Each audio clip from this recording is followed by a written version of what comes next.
Hello everyone, अस्सलाम वालेकुम। वालेकुम अस्सलाम। वालेकुम अस्सलाम। कैसे मिजाज हैं आप लोगों के? All is good? अल्हम्दुलिल्लाह। आज आप लोगों को सुबह सुबह उठना पड़ गया, क्या ख्याल है?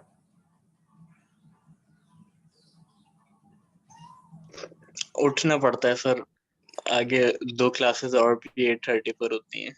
अच्छा, होती हैं। अच्छा, मैं that is okay.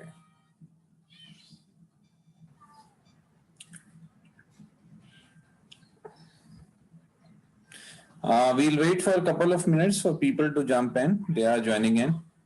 Then we'll start. All right, people? Okay, sir.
All right, people, हम थोड़ा सा रिकैप करते हैं जब तक और लोग क्विकली ज्वाइन कर रहे हैं हमें. ठीक है जी. Am I audible?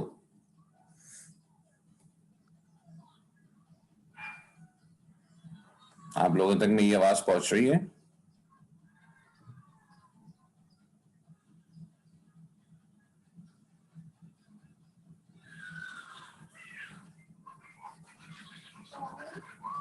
Hello. Sir जी अस्सलाम वालेकुम. आपको मेरी आवाज आ रही है?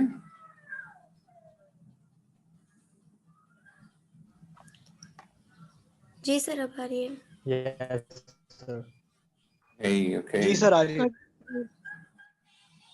ठीक है. अच्छा जी, तो थोड़े से अपने माइक्स को खुला रखें और इस वक्त हम थोड़ी सी ये गुफ्तगू करने जा रहे हैं कि जो सच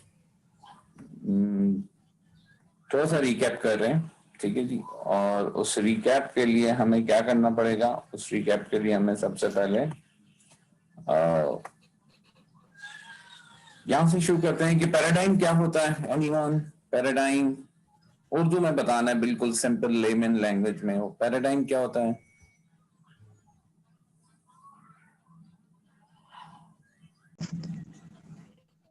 hello people, am I audible? आवाज आ रही है? जी सर आ रही है, आवाज आ रही है. बिल्कुल आ रही है. बस आ रही है आपकी, लेकिन थोड़ी थोड़ी कट रही है. ओके, अभी बेहतर है? Yes sir. चले भाई जल्दी से बता दें ये पैराडाइम क्या होता है. सर पैराडाइम ये होता है कि आप किस तरह से सोच रहे हैं, मतलब आपका बिलीफ, आपका पॉइंट ऑफ व्यू. कोई और? Idea, way of looking at something.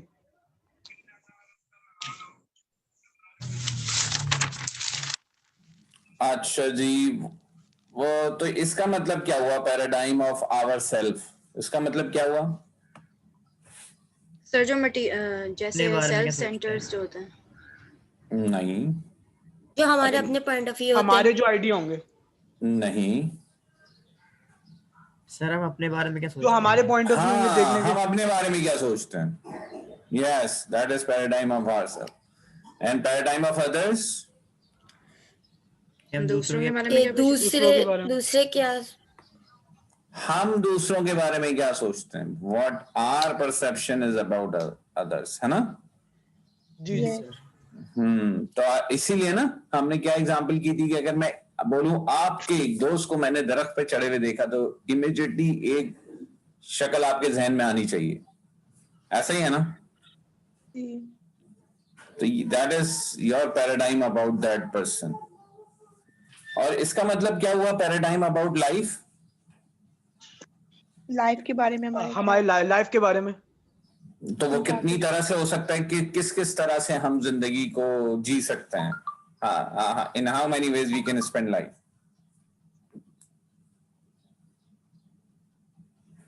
पहले खुद एक्सपेरिमेंट, मतलब जस्ट ऑफ सेंटर, मतलब खुद एक्सपेरिमेंट करके देखे कि ये सारी चीजें अप्लाई करके जो हमें बेहतर लगता है हमारे नजर में.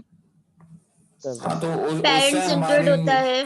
हाँ, पेरेंट्स सेंटर होता है कि पेरेंट्स क्या कह रहे हैं हम उसको फॉलो अप करें. फ्रेंड सेंटर होता है कि फ्रेंड्स जो कह रहे हैं आप उसको फॉलो अप करें. और स्टफ सेंटर्ड क्या होगा? कहने को फॉलो करने की बात नहीं हो रही, कहने को फॉलो नहीं, हमारी लाइफ उनके अतराफ घूमती है. They takes the centre stage. ठीक है. And when they take the centre stage, तो हमारे ऑटोमेटिकली हमारा बिलीफ सिस्टम, हम ना महाला ना चाहते हुए वो करते हैं जो वो चाहते हैं, है ना? हम अपने दोस्तों को खुश करने के लिए, उस कंपनी का हिस्सा रहने के लिए वो भी करते हैं जो हमें जाती तौर पे पसंद नहीं होता. इज इट सो और नॉट? सर यानी हमारी प्रायोरिटीज जो हैं, हमारी हर चीज के अंदर प्रायोरिटीज जो हैं, और उससे हमारी, देखिए एक चीज होता है प्रायोरिटी होना, एक चीज होता है सेंटर्ड होना. प्रायोरिटी होना, योर एजुकेशन में भी योर प्रायोरिटी, लेकिन हो सकता है कि कुछ दोस्तों के साथ आप कुछ तफरी करने निकल भी जाएं एंड यू डिसाइड कि नहीं यार, आज मैं अपनी प्रायोरिटी अपने दोस्तों को बनाता हूं, है ना? Yes sir. लेकिन sir. सेंटर्ड होना क्या है कि आप वहां से हिल नहीं सकते आप। Once your life is centered on something, चाहे वो पेरेंट हो, चाहे वो स्टाफ हो, चाहे वो फ्रेंड हो, चाहे वो रिलेशनशिप हो, योर स्पाउस हो, आपके अपने बच्चे हो, बहुत ज्यादा तो यानी बच्चों पे आपके भी एक्शंस जो हैं सारे हाँ, एक्शंस उस चीज से रिलेटेड होंगे उस या चीज उस से चीज के रिलेटेड। हाँ, हम्म, अब आपने 1 मिलियन बना लिए, अब आप चाह रहे हैं भाई यूरोप घूम के आ जाए, लेकिन आपको टेंशन ये है 4 बच्चों की फीस देनी है। ठीक है, तो ये क्या हुआ, आप चिल्ड्रन सेंटर्ड हो गए। हम सबके अम्मा अब्बा ने ऐसे किया होगा ना। Yes sir.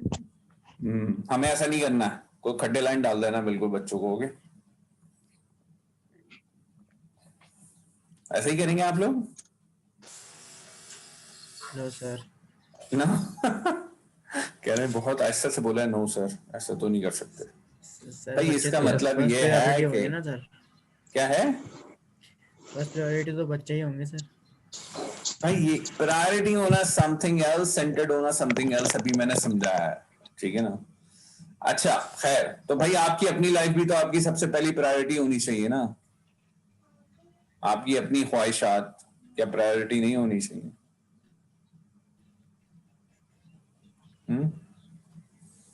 चलें, तो yes sir.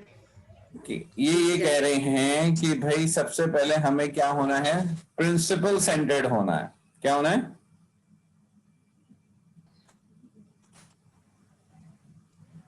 Principal centred. Principal centred होना क्या है? मैं जरा इस इंटरनेट को चेंज करता हूँ। आपकी आवाज फिर कट रही है। जी जी, मैं चेंज कर सर रहा बहुत हूँ। ज्यादा कट मैं रही इसको है। मैं चेंज कर रहा हूँ इसको। सर इंटरनेट कनेक्शन प्रॉब्लम है। जी ठीक। Give me a moment. Give me a moment.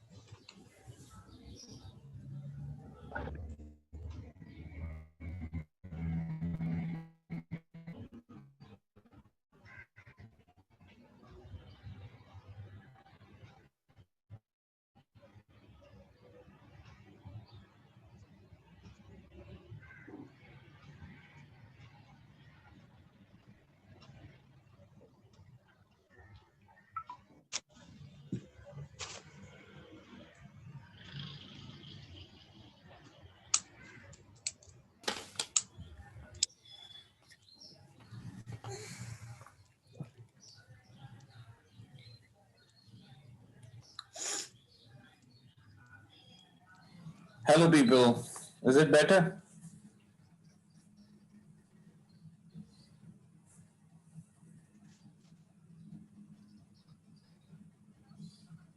Hello. Sir अभी No. Okay. Sir.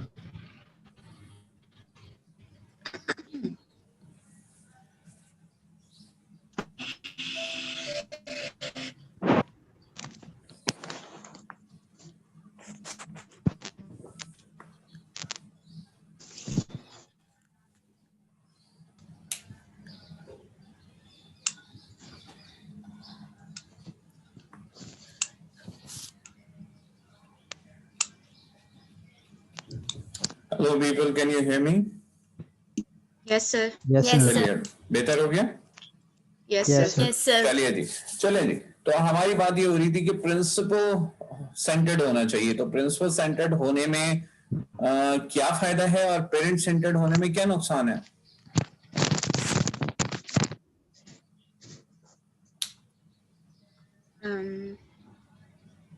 Sir principal centred होने का मतलब ये है कि कोई सर्टेन रूल्स हैं जो आपने सेट किए हुए हैं और उसके फिर अकॉर्डिंगली आपके सारे एक्शंस जो हैं वो वेरी करते हैं। लेकिन पेरेंट सेंटर्ड होने का मतलब है जो भी आपके पेरेंट्स कहें या जो भी उनसे रिलेटेड हो उनके मुताबिक आपके सारे एक्शंस होंगे। तो सर प्रिंसिपल सेंटर्ड होने का फ़ायदा ये है कि वो एक जैसे फैक्ट्स के ऊपर बेस्ड रूल्स होते हैं और पेरेंट्स जो है वो अपनी थिंकिंग के मुताबिक जो भी बोलते हैं। तो ऐसा तो मतलब नहीं हो सकता कि 100% बात उनकी भी सही हो हमेशा। बिकॉज हमारी बात भी हर दफा सही नहीं हो सकती। तो हम सबसे पहले अपनी नफी कर रहे हैं ना। सबसे पहले हम कह रहे हैं कि पर्सनल सेंटर्ड नहीं होना चाहिए। फिर हम कह रहे हैं कि किसी के भी सेंटर्ड नहीं होना चाहिए, maybe friend, maybe parent, maybe your spouse और रिलेशन व्हाटएवर। तो और नाइस हम कह रहे हैं कि प्रिंसिपल सेंटर्ड होना चाहिए, ठीक है। तो पेरेंट्स को इस मामले में बुरा मानने की जरूरत नहीं है, क्योंकि 99% of the times parent centred जो अप्रोच होगी वो पेरेंट्स को वो फैसिलिटेट ही करेगी, है ना। सर समझी नहीं इस बात को मैं। भाई देखिए, हो सकता है ना अम्मा अब्बा बोलें कि भाई ये क्या पढ़ाया जा रहा है, मतलब पेरेंट सेंटर्ड ना हो बच्चा तो क्या होगा, है ना, ऐसा अच्छा यू नो। सही तो सही। उनको ये बताया जाए कि जनाब अगर हम प्रिंसिपल सेंटर्ड होंगे तो हम लामहला पेरेंट सेंटर्ड भी होंगे, क्योंकि हमारे प्रिंसिपल्स पे पेरेंट का जो मकाम है, हमारे प्रिंसिपल्स कहाँ से ड्रॉ होंगे भाई, for 90% of us it is our religion, right. तो Yes, sir. जी सर, तो बिल्कुल। जो रिलीजन ड्राइव करेगा तो वो तो हमारी जिंदगी को पेरेंट सेंटर्ड ही बनाएगा ना। Yes, बिल्कुल sir. लेकिन कोई हमें क्वेश्चन नहीं कर पाएगा, यानी कि culture will not be able to dominate, क्योंकि कल्चर तो बहुत दफा नेगेटिव चीजें भी डोमिनेट कर जाता है ना। मतलब हम कुछ ऐसा सॉल्व करने की कोशिश में लग जाते हैं, वो कर्ज भी उतारे हैं जो वाजिब भी ना थे, है ना। तो हालांकि अगर प्रिंसिपल पे देख लेते थे तो वो कर्ज ही नहीं थे, समझ रहे हैं हम बात को। Yes, sir. Kind of. Yes okay, kind of. फिर पर्सनल बैंक अकाउंट पे हमारी गुफ्तगू हो गई थी everyone. Yes, sir. Yes sir. क्या हुई थी यार, आप दोनों के अलावा सब लोग रोजे से हैं, क्या चक्कर है। सर 3 है। नहीं सर, सर रोजे से नहीं है सर अच्छा, मैंने कहा यार कोई बोल लो भाई। सर, नींद से। हाँ, ये कौन कौन बोल रहा है, मैं आनी बोल रही है और कौन बोल रहा है, चलो भाई कोई। जी मैं सर बोल रहा मैं हूँ। बोल रही हूँ। सर मैं अच्छा, बोल रही हूँ। अरीशा वसीम बोल रही है, ठीक है। उमर जफर कुरैशी, जी मैं बोल रहा हूँ sir. Daniyal Shabbir. Yes sir मैं बोल रहा हूँ। हाँ भाई, कुछ यार पार्टिसिपेट है ना, जी बाकी सर। लोग तो कोई बात नहीं। हमजला शकील सो रहे हैं, नहीं नहीं सर जाग रहे हैं।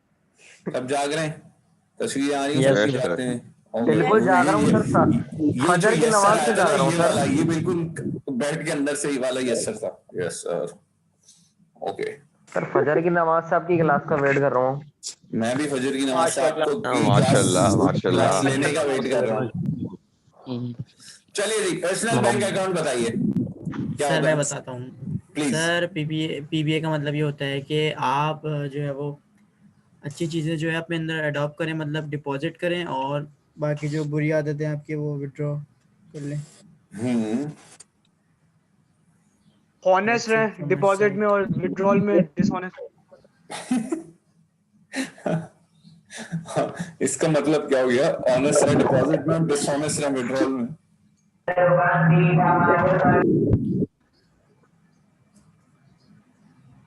सर बेसिकली ये अच्छाई बुराई का बैलेंस होता है एक तरह से पर्सनल बैंक अकाउंट में हमारे पास। भाई तो ऐसा सच नहीं कह सकते, बैलेंस होता है ना। अब अगर हमारे ऊपर डिपेंड करता है, अगर हम पॉजिटिव पीबीए जो है वो मेंटेन रखें, डिपॉजिट ज्यादा करें, जितना विड्रॉ से ज्यादा डिपॉजिट करें, तो उससे नहीं देखें, कॉन्टेक्स्ट ये है कि हमें जब भी विड्रॉल करना होगा तो हमें उसी वक्त विड्रॉल कर पाएंगे जब डिपॉजिट हुआ, यस सर। राइट। और वो जो हम डिपॉजिट कर पाएंगे वो उस वक्त नहीं होगा जिस वक्त विड्रॉल करना होगा, वो तो कभी पहले होगा ना। Yes sir. राइट, तो उसकी जो सबसे आला एग्जांपल है, मतलब जो आप इस कॉन्सेप्ट से हमेशा दिमाग में हमेशा आने वाली सारी जिंदगी के लिए बैठ सकती है, वो ये है कि वो मोमेंट जिस वक्त आपके पीछे डॉगी ने भागना शुरू किया, उस वक्त अगर आप अपनी टांगों से चाहें कि वो भागें और आपने पिछले 2 साल में कभी ना भागा हो, तो ये उनके लिए थोड़ा सा मुश्किल हो जाएगा, है ना। Yes yes sir. सर। बस ये वाली बात है। तो इस वजह से हमने कॉन्स्टेंटली अगर हम डिपॉजिट कर रहे होते तो उस वक्त हम विड्रॉ कर पाते। समझ आ रही है बात। ये यहाँ पे कुछ लोग उसमें क्यों वो कर रहे हैं, चैट में क्यों ये अपने नाम और नंबर भेज रहे हैं? अब वहां जाके अटेंडेंस लगाइए गूगल क्लासरूम पे। ओके सर ये 2 स्टूडेंट है, ये बोल रहे हैं आपने वो ज्वाइन नहीं कर रहे आप। नहीं जी, ये सब ज्वाइन हुए हैं। सर ये कह रहे हैं कि हमें सर ने ज्वाइन नहीं किया। मैं कुछ कह रहा हूँ?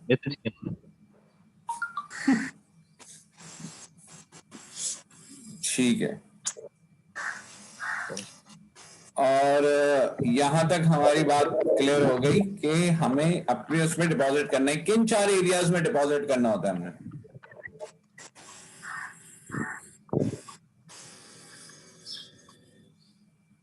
चार एरियाज। अब अगर मैं क्विज लेता ना आज तो यही सवाल पूछता। सर मतलब क्विज नहीं है आज।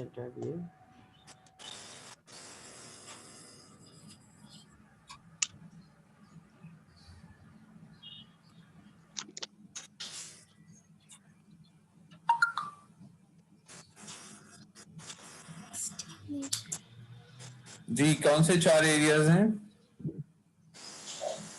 Cloud centre, payment centre, sir current account, saving account और राइट। वो एक डिफरेंट कॉन्सेप्ट था। भाई देखिए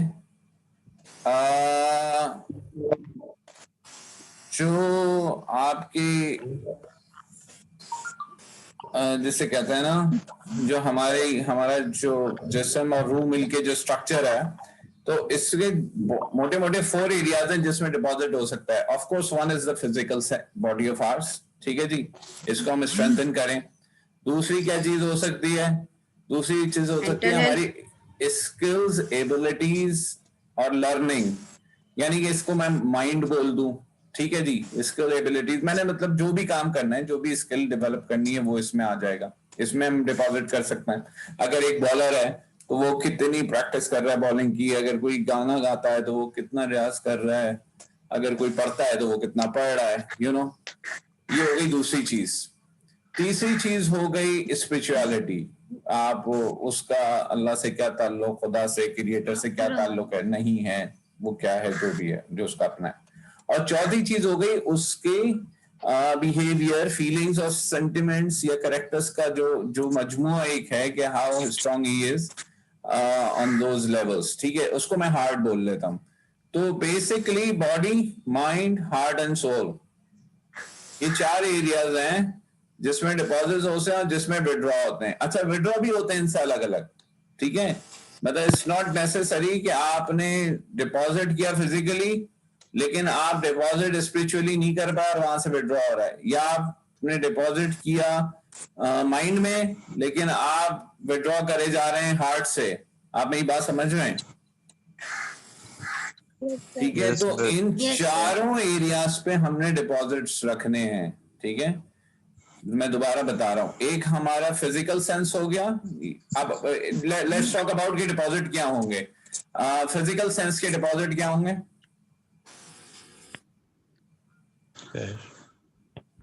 भाई आप अपनी बॉडी में क्या डिपॉजिट करके हम अपनी फिजिकल एक्टिविटी अपनी बढ़ाएं, फिजिकल एक्टिविटीज बढ़ाएं, लाइक एक्सरसाइज वगैरह, endurance और स्टैमिना स्लीपिंग बढ़ाने की habits, eating habits, yes. Walk वगैरह सर।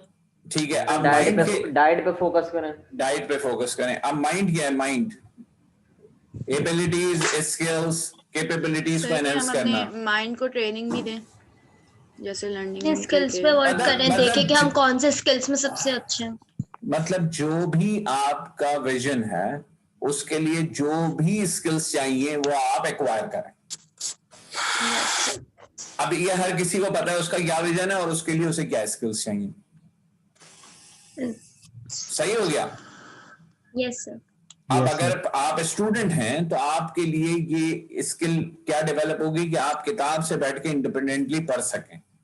आप 2 घंटे तक मेज कुर्सी पे सर झुका के बैठ सकें। सिर्फ बैठना, पढ़ना छोड़ दें, पहले तो बैठने की प्रैक्टिस कर लें। आप 20 मिनट में अपने आप को किस तरह फोकस रख सकते हैं, डिस्ट्रैक्शन किस तरह आप कम से कम कर सकते हैं, ये सारी वो स्किल्स हैं जो आपको चाहिए, है ना? जी सर। आप आ जाते हैं हार्ट पे, यानी कि आपके सेंटिमेंट्स, आपका बिहेवियर, आपका एटीट्यूड, ये सब पॉजिटिव कैसे होगा, ये सब स्ट्रांग कैसे होगा। एक छोटी सी बात पे आप परेशान ना हो जाएं, और इस तरह के सारे मामला जो हैं, जो जो जो जो हमारे इमोशन से कनेक्ट करते हैं, जिन्हें मैं हार्ट बोल रहा हूँ, उसको आप किस तरह सह सकें, मतलब व्हाट इट रिक्वायर्स, कि मतलब जिस वक्त आप मुश्किल हालात में सरवाइव कर सकें, ठीक है, और कैरेक्टर शो कर सकें। तो अब इसके लिए क्या होगा, इसके लिए क्या ऐसे डिपॉजिट्स किए जाएं? सर हमें बिलीव रखना चाहिए कि अगर हम मेहनत करें तो इंशाल्लाह हमें एक दिन जरूर कामयाबी मिलेगी। ठीक है, बिलीफ और सिस्टम, इसी बिलीफ सिस्टम। बिलीव सबसे पहले फेथ होना चाहिए अपने ऊपर कि हाँ भाई हम कर सकते हैं इंशाल्लाह। अभी हारे हैं तो कोई बात नहीं, नेक्स्ट टाइम फिर प्रैक्टिस करेंगे और ज्यादा। ठीक है, व्हाट एल्स? होपफुल रहना चाहिए। What else? ऑनेस्ट रहना चाहिए। ऑनेस्ट रहना चाहिए, ठीक है। सच बोलने वाले को परेशानी नहीं होती, क्योंकि उसे हर हाल में सच बोलना है, तो उसे बहुत ज्यादा सोचना नहीं होता, ठीक है। और लोगों की मदद करनी चाहिए। यस, लोगों की मदद, do small act of kindness, उससे हमें नेचुरली ऐसा लगता है the karma will bring good things to us, है ना। और हम तो वैसे भी वो लोग हैं ना कि 5 रुपए किसी को देके एकदम चौड़े हो जाते हैं, मतलब भाई कोई बहुत अच्छा काम कर दिया भाई ने आज, है ना। तो वो ये जो फीलिंग है ना, ये जो फीलिंग है कुछ अच्छा करने की, इसको अपने साथ रखना है, ठीक है। चले, और मुश्किलें हल हो जाती हैं। राइट, इस तरह का बिलीव रखना। अपने आप को रोज रिन्यू करना चाहिए, अपने आप को इम्प्रूव करना चाहिए डे बाय डे।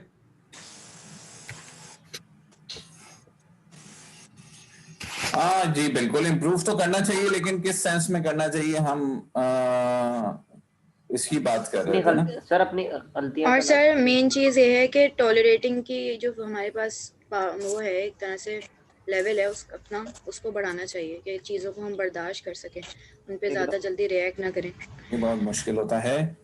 आखिरी चीज, स्पिरिचुअलिटी में कैसे एक्ट करेंगे भाई? सर हम अपने जैसे अल्लाह ताला से अपना कांटेक्ट ज़्यादा मजबूत, अपने रिलेशंस को फॉलो अप करें, अपने और अगर आप अल्लाह ताला को नहीं मानते तो अपने गॉड जो भी रिस्पेक्टिव है, अपने रिलीजन को फॉलो अप करें, जो है वो मजबूत करने की कोशिश करें।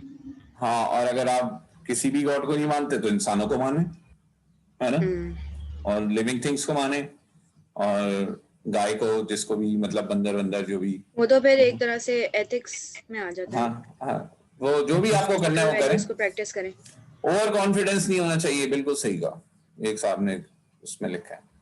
ठीक है जी, ये चारों एरियाज हो गई। अब ये चारों जब हम डिपॉजिट करेंगे तो हमारी तमाम चीजें बेहतर होती जाएंगी, ठीक है। ये कुछ डिपॉजिट्स और विड्रॉल्स यहाँ पे लिखे हुए, यहाँ तक बात समझ में आ रही है भाई? Yes sir. जी सर, समझ आ रही है। ठीक हो गया।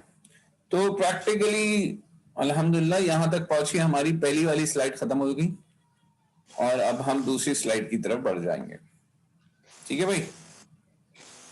Yes sir.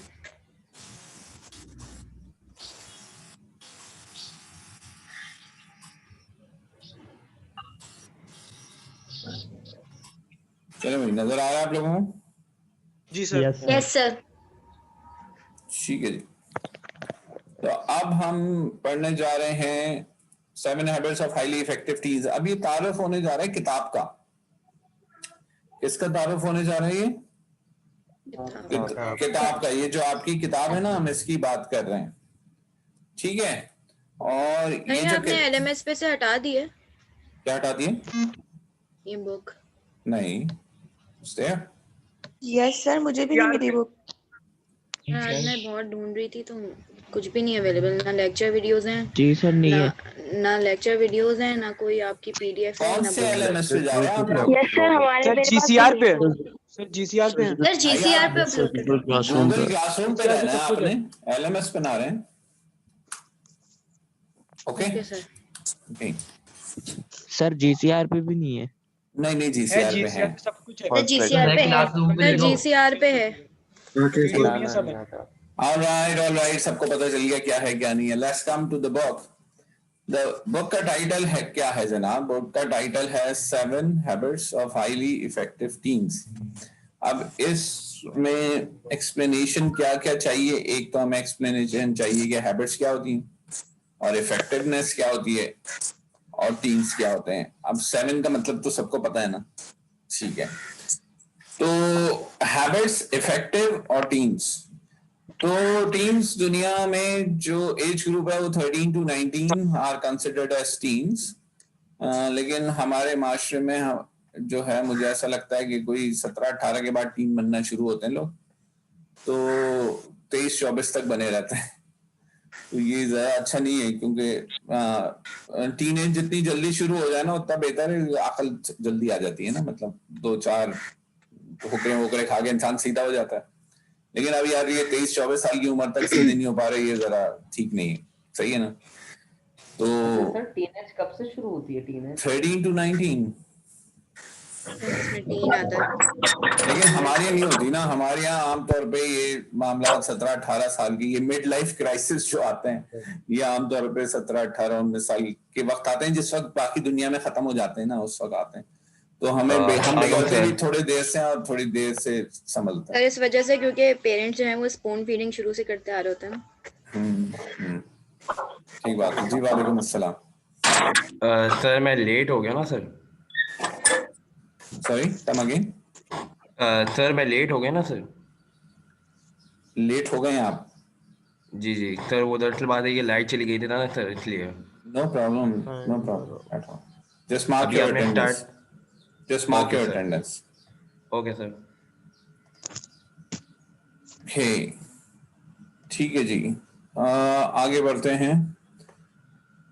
तो इसमें सबसे पहले तो टीन्स की बात हो गई। इसमें एक बहुत बड़ा ये है वजह कि पेरेंट्स एक तो बहुत अल्हम्दुलिल्लाह बहुत सर छुपा के रखते हैं ना। वरना आप सोचें कि अगर दुनिया की तरह बिहेव हो रहा हो तो इस वक्त आपको अपनी फीस खुद देनी हो तो आपको कैसा लगेगा कि सडनली आपको आज बताया जाए कि भाई बेटा आज से आपने खुद कमाना है, खुद खाना है, और कोशिश ये करें कि जितनी जल्दी कोई अपना घर वर इंतजाम कर लें कमरे का एंड शिफ्ट आउट। तो हाउ इट वुड फील? आपकी तो नींदें उड़ जाएंगी, है ना? तो ये म्यूट कर लेते हैं, ठीक है। जिससे बात करना वो माइक खोल लीजिएगा। तो यहाँ इस पे ये बात हो रही है, तो इसलिए हम थोड़े से ब्लेस्ड है ना, पैम्पर्ड है। एक चीज तो ये हो गई। दूसरी चीज हो गई कि जनाब इफेक्टिवनेस, पहले भी हम बात कर चुके हैं कि to produce maximum output with the minimum input, यानी कि जो भी कम से कम रिसोर्स में ज्यादा से ज्यादा आउटपुट जनरेट कर सकेगा उसको हम क्या कहेंगे? उसको हम कहेंगे कि जनाब कि उसने वो इफेक्टिव है। अच्छा, someone is still messaging me कि क्लास स्टार्ट होगी। क्लास तो स्टार्ट हुई भी है। लेट मी जी, वीएलएम की क्लास स्टार्ट हुई भी है। आप उसका जो लिंक है वो गूगल क्लासरूम से देख लीजिए जाके।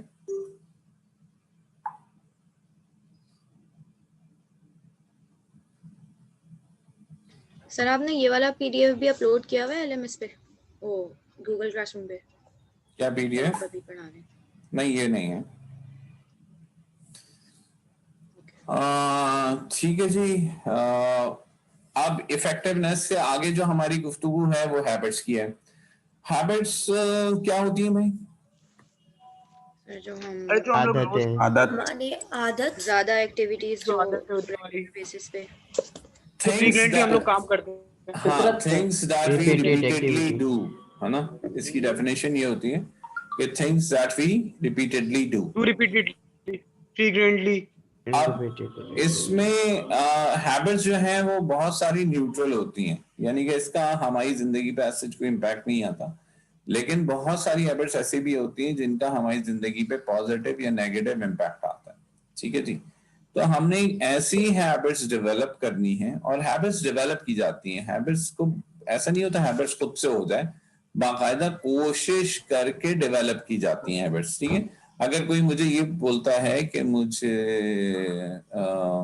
I got into habit of smoking, तो ये बात इसलिए सही नहीं हो सकती कि ये खुद से नहीं हो गया। बाकायदा जिस वक्त कोई भी पहली दफा स्मोक करता है उसको अच्छा नहीं लगता, लेकिन वो बाकायदा कोशिश करके इस हैबिट को बिल्ड करता है, और उसके बाद जब वो हैबिट हो जाती है तो फिर वो उसके काबू से बाहर हो जाता है ना।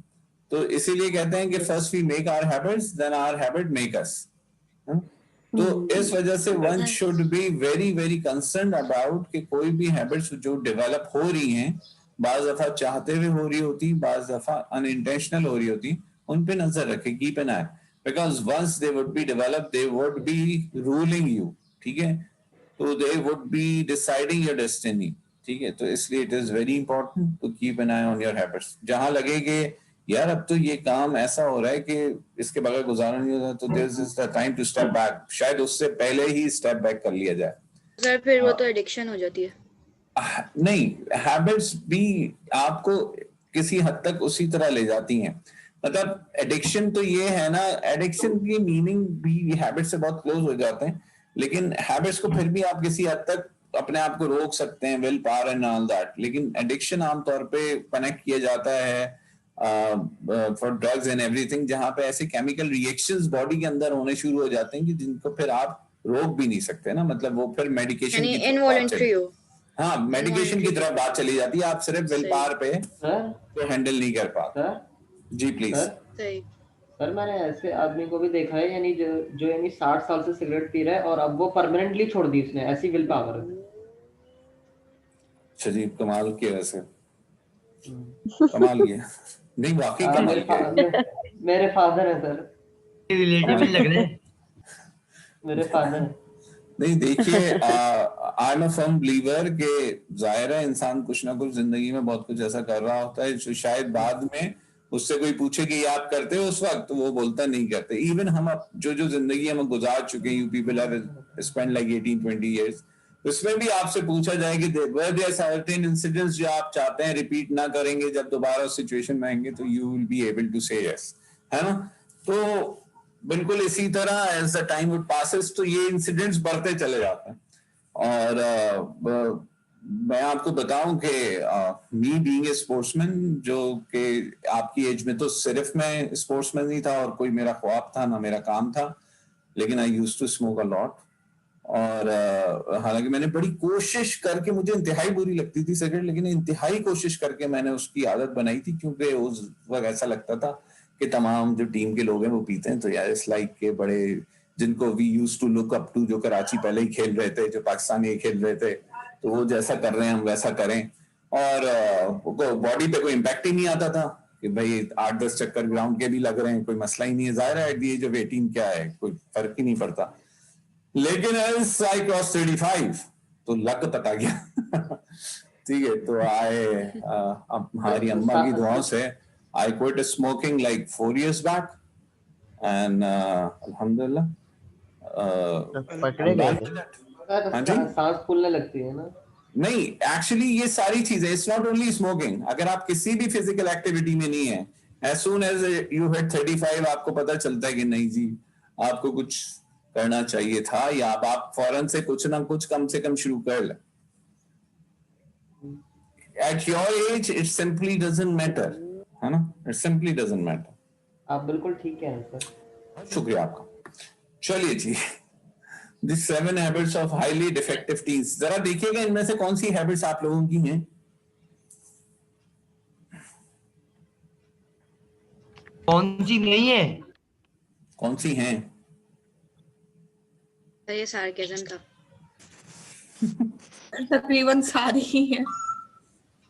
नहीं सर, काफी हैं जो नहीं है। एक भी नहीं है। हैबिट 6 नहीं सर हैबिट 5 है।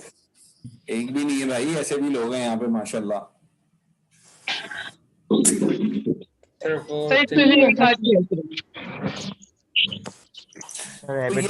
रहे हैं कि डिफेक्टिव हैबिट्स क्या होंगी, ठीक है। Second one sir, begin with no end in mind, ठीक है ना। Put first thing last। जब देखिए असल में ये सब इंटरकनेक्टेड है, ये सब इंटरकनेक्टेड है। मैं आपको बताता हूँ कैसे। हैबिट 1, 2 and 3 जो है ना, ये इंटरकनेक्टेड है। ये इंटरकनेक्टेड ऐसे है कि इन तीनों चीजों का ताल्लुक हमारी सेल्फ से है। ठंड लग रही है, दे दें यार। जी हाँ, ये अपने माइक्स बंद कर लें, जब बात करना हो उस वक्त खोल लिया करें प्लीज। मूविंग ऑन, तो जो डिफेक्टिव हैबिट्स हैं वो ये फर्स्ट थिंग जो है वो हमारी सेल्फ से मुताल्लिक है, यानी कि रिएक्ट करना। We should never be reacting, हमें सोच समझ के काम करना चाहिए। फिर begin with no end in mind means what, कि जनाब कुछ पता ही नहीं है पहुंचना कहाँ है और बस चल निकलें। And the third thing is that, तीसरी चीज क्या है जनाब, पुट फर्स्ट थिंग लास्ट। अब ये तो जब आपके इफ अगर हैबिट 2 ही नहीं है तो हैबिट 3 से कोई फर्क ही नहीं पड़ता ना, क्योंकि हैबिट 2 वो डिसाइड कि फर्स्ट थिंग है क्या आपके लिए। और अगर आपको ये नहीं पता कि आपको की मंजिल क्या है, तो फिर आपको इस बात से कोई फर्क नहीं पड़ता कि वो फर्स्ट थिंग हो लास्ट थिंग हो, वो आप आइडेंटिफाई नहीं कर सकते आपके लिए फर्स्ट थिंग है क्या। तो ये तीनों चीजें कनेक्टेड हैं, ठीक है जी। और मेरा ख्याल तो ऐसा भी है, although it is not written in the book, मेरा ख्याल ऐसा है कि ये जो हैबिट 1 है ना, ये भी ड्राइव हैबिट 2 से होती है। उसका रीजन ये है कि when you have a long term commitment on your hand, when you have a target in mind, when you have a destiny to reach, तो उस वक्त आपको इस बात से कोई फर्क नहीं पड़ता कि लोग क्या बोल रहे हैं क्या नहीं बोल रहे, you will remain focused. Otherwise आप you will start chasing every barking dog, you know. तो ये उसने कहा था, मेरे ख्याल से चर्चिल ने बोला था ना कि मुझे इस बात से कोई फर्क, जिसके नजर में कोई मंजिल होती है वो इधर उधर भोग रहे होता है, उनकी तरफ नहीं दौड़ता, वो अपनी मंजिल की तरफ फोकस होता। तो इसीलिए मैंने सबसे पहले जो सारी गुफ्तगू रखी आपके सामने और जिस तफसील में हम गए वो विजन की ही तफसील में गए। और habit 2 is about establishing your vision, begin with the end in mind, है ना। जब ये होगा तो फिर आप प्रोएक्टिव भी हो जाते हैं, आप पुट फर्स्ट थिंग फर्स्ट भी कर लेते हैं और बाकी सब भी कर लेते हैं। हैबिट 4, 5, 6 जो है वो it's about public victory. Public victory का मतलब ये है कि आप it's your relation with the rest of the world. इसमें आपको ऐसा सोचना चाहिए कि मैं भी जीत सकता हूँ। ज़ाहिर है यहाँ पे तो डिफेक्टिव लिखी हुई है, तो आप सोच रहे हैं कि बिल लूज, मैं जीत जाऊं बाकी सब हार जाएं, और पहले मेरी सुनो फिर मैं सिर्फ प्रिटेंड करूंगा सुनने की और मैं कभी कोऑपरेट नहीं करूंगा। तो ये सब डिफेक्टिव हैबिट्स हैं। तो ये ज़ाहिर है इसकी अगर सार्काज़म से हम निकल आए तो फिर हम इस पे बात कर लेते हैं कि इफेक्टिव हैबिट्स क्या हैं जो कि एक्चुअली इस बुक में प्रेजेंट हुई हैं। तो उसमें 1, 2 and 3 जो है वो क्या है जनाब, be proactive, take responsibility of your life, और begin with the end in mind is what, define your mission and goals. ये हम किसी हद तक कर चुके हैं, एक क्लास इसकी और होनी है। और जब हम डिफाइन कर लेंगे अपना मिशन, विजन एंड एवरीथिंग, तो ही हम प्रायोरिटाइज कर पाएंगे चीजों को, अदरवाइज हम प्रायोरिटाइज नहीं कर सकते। ठीक है जी, यहाँ तक बात क्लियर हो रही है? Yes sir. और फिर अगली जो 3 हैबिट्स हैं वो कौन सी हैं? थिंक विन विन, सब जीत सकते हैं एक साथ, listen to people sincerely, seek first to understand and to be understood, आखिर में synergize, work together to achieve a larger goal, और शार्पन द सॉ में रिन्यू योरसेल्फ। ठीक है जी, कंटिन्यूअस इंप्रूवमेंट की बात होती है। तो ये सारी हैबिट्स को हमने 1 by 1 पढ़ना है, और हम कोशिश करेंगे कि इस गुफ्तगू को आज कैरी करें बी प्रोएक्टिव वाले को। इट सीम्स अ वेरी, जिसे कहते हैं ना, बिल्कुल हाँ बड़ा नाइव सा टॉपिक लगता है, हाँ यार अंडरस्टैंडेबल, हाँ ऐसे ही है, होना चाहिए, लेकिन इसको इम्प्लीमेंट करना इट्स नॉट दैट इजी। ठीक है जी, तो इसकी तफसील में हम जाएंगे और देखेंगे कि क्या करना है। तो सबसे पहले हम बात कर लेते हैं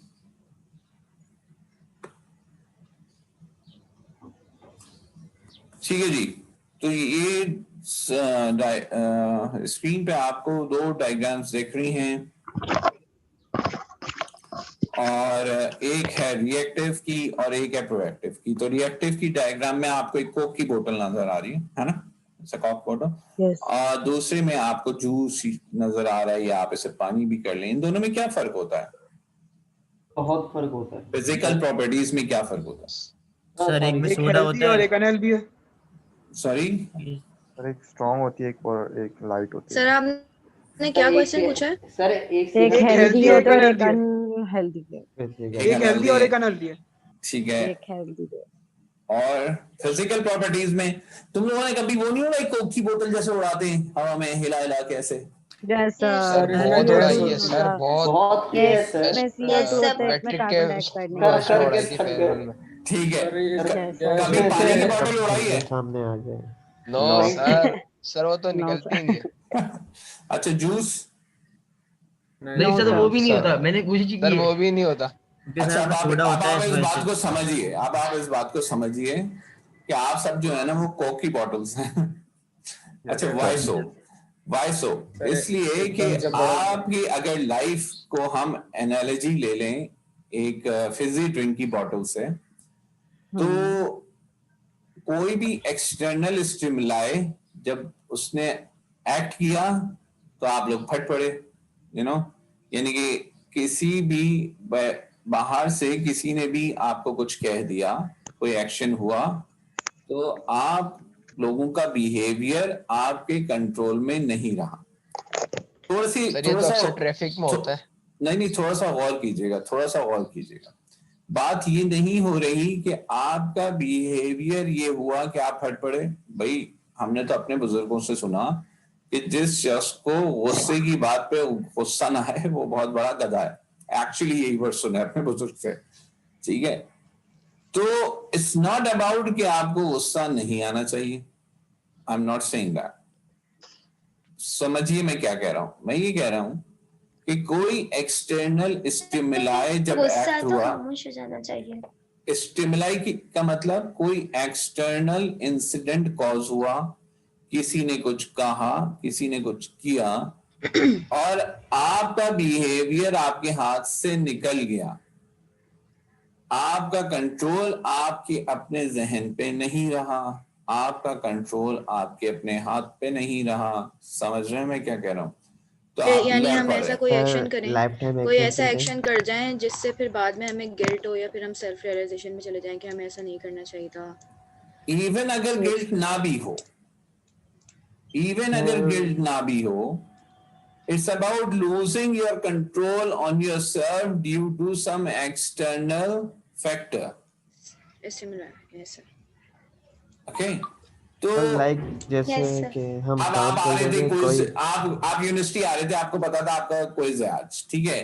कोई आपको साइड देता हुआ निकल गया, अब आप उसके पीछे भाग रहे हैं। पहले तो इसको बताते हैं इसकी ऐसी की तैसी, हैं?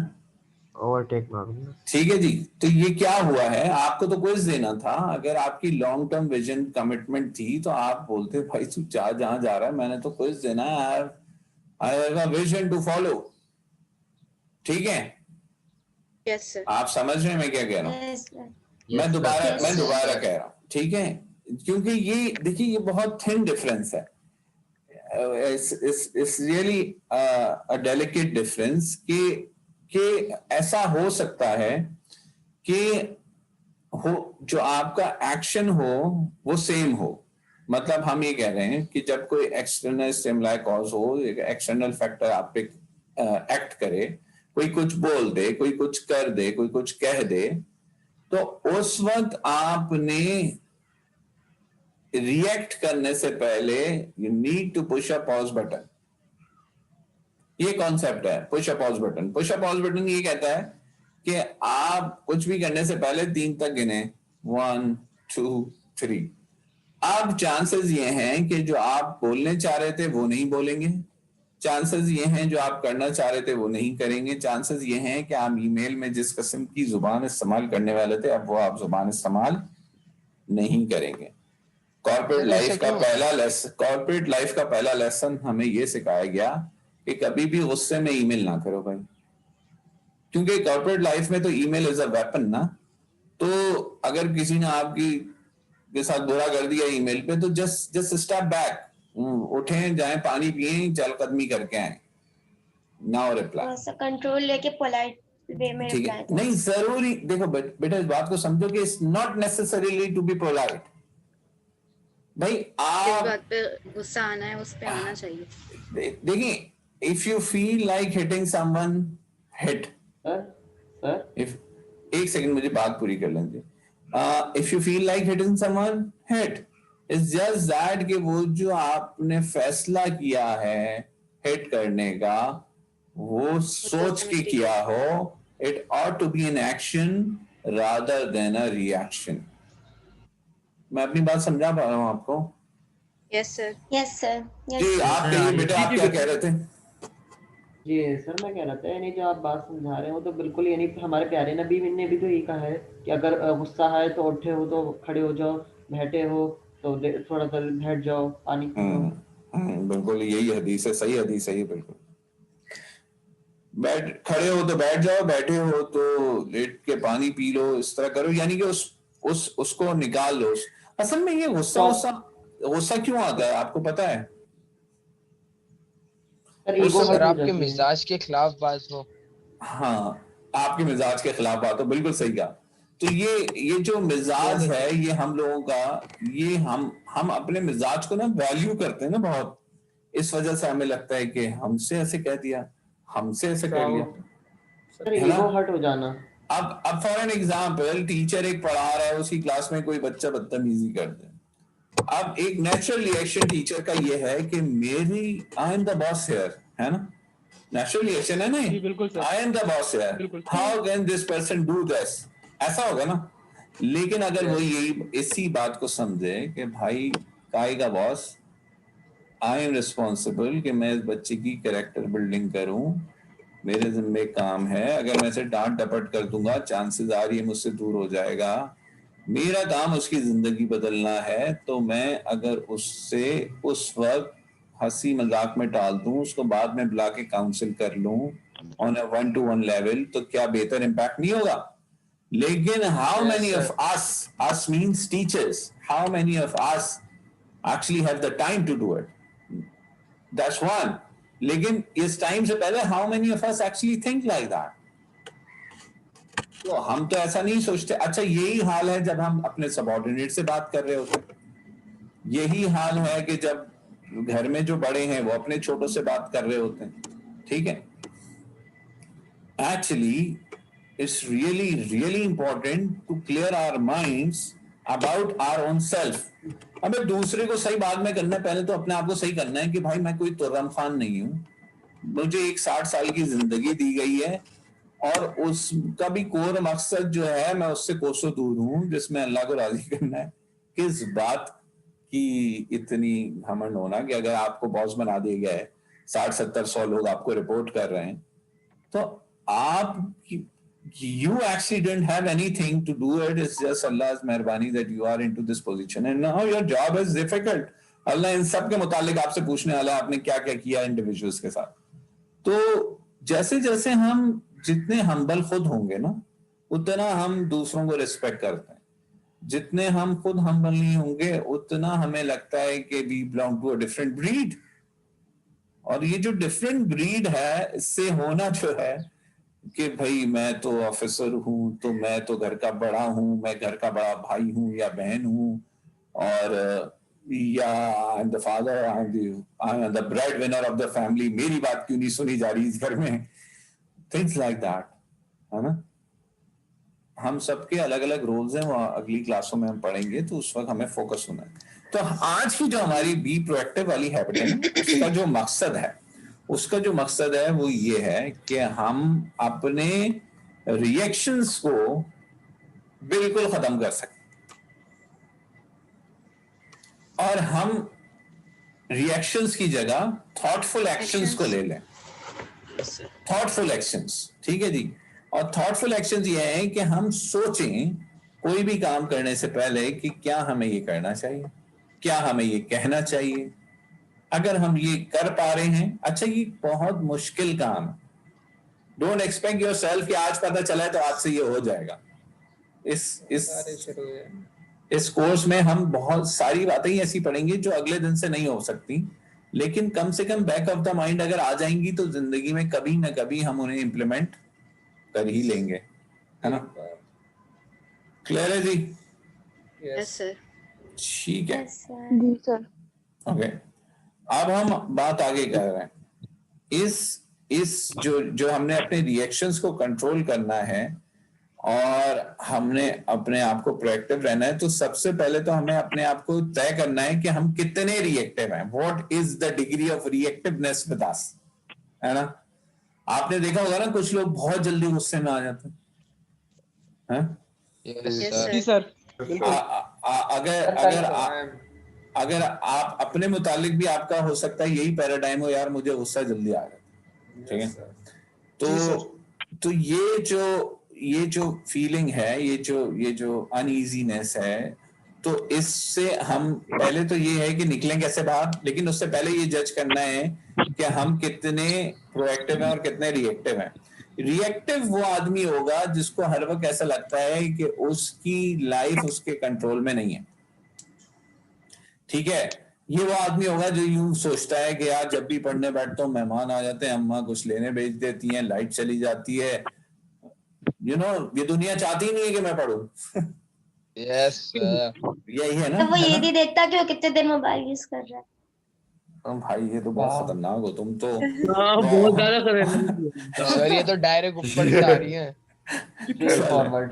नहीं ठीक है. मतलब कुछ भी मतलब ब्लेम अदर्स, दूसरों को ब्लेम करता है. नहीं, उन्होंने कब ब्लेम किया भाई. वो तो अपने आप को कह रही है कि मैं ये नहीं देख रही कि मैं मोबाइल कितनी देर यूज कर रही हूँ, मैं दूसरों को ब्लेम कर रही हूँ. सर वो हमें भी कह रही है. वो सबको कह रही है ना. वो कह रही है कि सोचा जाए. जनरल आपसे बिल्कुल नहीं कहा, आपसे बिल्कुल नहीं कहा, लेकिन that's a mature way of thinking. ठीक है ना. आप अगर इस बात को समझिए. अच्छा आप देखें ना, आप लोगों के अपने कमेंट सुने उस बात पे, आप सब ऑफेंड हो गए. रिएक्शन देखें. हाँ, आप सब ऑफेंड हो गए. ठीक है. क्यों ऑफेंड हो गए? क्योंकि आप सबको पता था बात सही है. सर सब बहुत जल्दी रोना शुरू हो जाता है. सर 88 स्टूडेंट है सर. नहीं, आप सोचना सर ये वही है. बात हो गई कि मेरी मिजाज के खिलाफ बात कर दी, हमें कैसे कहती. नहीं, इट्स नॉट अबाउट किसी ने किसी को कहा है. देखिए यहाँ पे कोई किसी को कमेंट नहीं कर रहा. हम किसी को सब कुछ जो बात कर रहे कहा हैं नहीं है, बस एक जनरल बात कही है. जो सच है वो सच है, सबके साथ जो होता है वो बोला है. पीपल हो गया. Let's close. ठीक है. अच्छा चलें. पैसे पूरे वापस आ जाइए वापस. ठीक है. देखा आपने क्या एग्जाम्पल आई है सामने.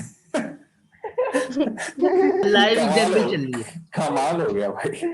चले. मतलब मैं शायद इस बात को इस तरह नहीं समझा पाता जिस तरह से एक जुमले ने समझा दिया आप सबको. ठीक है ना. चले. वो अंग्रेजी में कहते हैं कि it's about listening from the horses mouth. कि जो साहिब मामला है, जब वो खुद कह दे तो बात सामने आ जाती है ना. तो आप सबको ऐसा लगा कि हो ये कैसे बोल दिया. ठीक है जी. अब आते हैं आगे. अब हम बात ये कर रहे हैं, हमारी जो लैंग्वेज है वो हमें ये बताएगी कि हमारी जिंदगी कितने हमारे कंट्रोल में और कितने दूसरे के कंट्रोल में. हमारी अपनी लैंग्वेज. ठीक है. अब अपनी लैंग्वेज सुनने के लिए करना ऐसा चाहिए कि आप सुबह उठ के एक अपने साथ रिकॉर्डर ऑन कर लें और रात तक उसको ऑन रहने दें, और उसके बाद अपनी लैंग्वेज को सुने. तो यकीन कीजिए आपको बहुत शर्मिंदगी होगी, अदरवाइज भी. लेकिन अगर उस मामला से हट जाएं जो शर्मिंदगी के हैं, उसके अलावा भी, तो अगर हम सिर्फ ये देखना चाहें कि प्रोएक्टिव और रिएक्टिव गुफ्तगू हमारी कैसी रही, तो उसमें आपको ये नजर आएगा कि अगर हम ये बात कह रहे हैं कि I have to do it, मुझे ये करना पड़ा, है ना, तो this is a reactive statement which immediately shows that you do not have control on your life. है ना. मुझे ये करना पड़ा, I have to do it. इसकी बजाय प्रोएक्टिव जुमला क्या होगा? I choose to do it. है ना. तो जैसे ही आप ये कहते हैं कि मैं, तो इसका मतलब ये हुआ कि मैंने ये फैसला किया, मैंने ये चॉइस की कि मैं ये काम कर लूं. ठीक है. कीट में दाखिला लेना पड़ा, कंप्यूटर साइंस पढ़नी पड़ी क्योंकि अब्बा ने कहा. ये सब कैसे जुमले हो गए? रिएक्टिव. प्रोएक्टिव क्या हुआ है कि I choose to study computer science because of ABC reasons. है ना. समझ रहे हैं बात को? तो Yes, sir. ऐसी वो सारी गुफ्तगू, वो सारे बिहेवियर, वो सारा इंटेंट, वो सारा एटीट्यूड जिसमें इससे ये नजर आए कि you are in charge of your self, जिसमें क्या नजर आए, you are in charge of your self, तो ये चीज हमारे क्या दिखाती है कि ये पॉजिटिव एटीट्यूड है। और अगर ये नजर आए कि ऐसा नहीं होने जा रहा, तो then it is a negative attitude, या इसको हम कह सकते हैं कि रिएक्टिव एटीट्यूड। अब इस सब से जो निकलना है, इसमें हमारी गुफ्तगू इंशाल्लाह फिर अगले हम, अच्छा सबने अटेंडेंस लगा ली? Let me check. Yes sir. चलें तो फिर मैं अटेंडेंस को क्लोज कर रहा हूँ। Yes sir.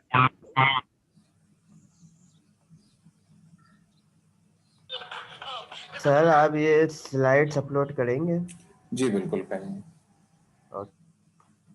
व्हाट्सएप वाले ग्रुप पे कर दिया करें, आपकी मेहरबानी सर। कल लेक्चर अपलोड होगा। लेक्चर अपलोड 3 हुए हैं बेटा, आपने चेक किया है गूगल क्लासरूम? यस सर मैं चेक किए थे सर। वो जो यस्टरडे था ना, पहले का नहीं हुआ था। नहीं, पहले के भी नहीं हुई थी, पहले के भी हुए में हैं। अब तक जो कुछ कवर हुआ है वो हो गए सर, मैंने कल ही देखा, हो गए तीनों। Yes sir.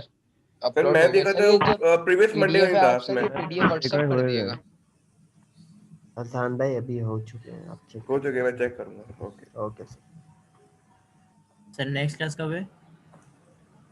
एक सेकंड में चेक कर लूंगी। अटेंडेंस सबकी मार्क हो गई है। Okay 89 people I am writing attendance and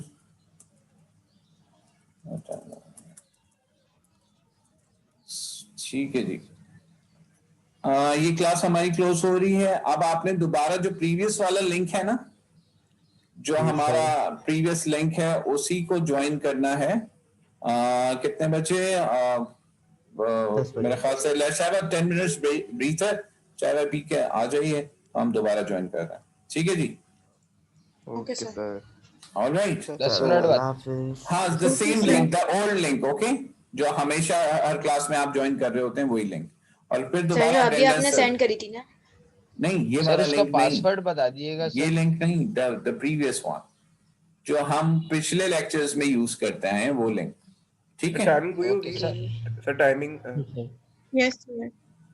Let's join back in 10-15 minutes, okay?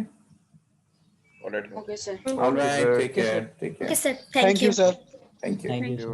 Ashish